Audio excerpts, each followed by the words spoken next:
HOA fined me $800 for clearing snow for fire.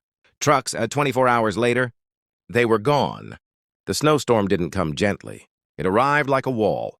By midnight, the wind was screaming. Visibility was zero, and the entire neighborhood was buried under nearly 3 feet of snow. Roads vanished. Driveways disappeared. Even the streetlights looked like ghosts trapped in white cages. I was awake because I always am during storms like this. I'm a volunteer firefighter.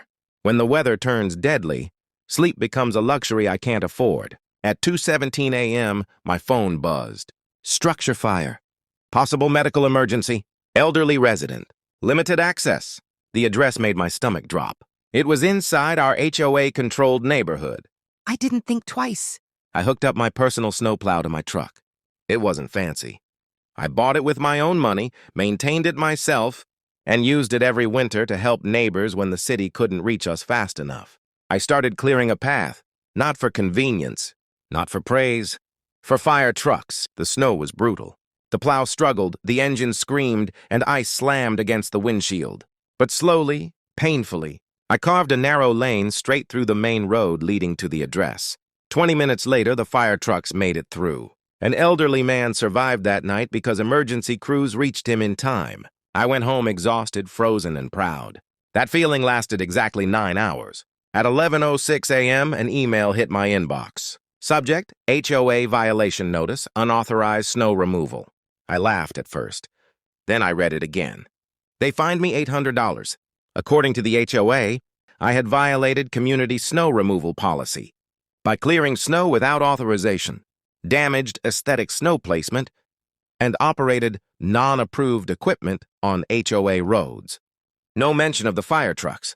No mention of the emergency. No gratitude. Just a deadline for payment. I walked to the HOA office, printout in hand, still wearing my station jacket. The HOA president didn't look up from her desk. "You can appeal," she said flatly. "But fines stand." I explained everything. The fire call, the blocked roads, the trucks that needed access. She sighed like I'd inconvenienced her. "You should have waited for the HOA contractor." "They were unreachable," I said. "Someone could have died." She finally looked at me. "Our rules exist for a reason." That's when something inside me went quiet. I paid the fine.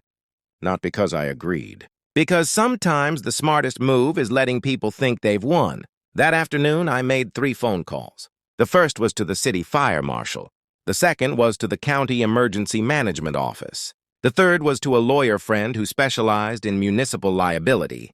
By morning, inspectors arrived.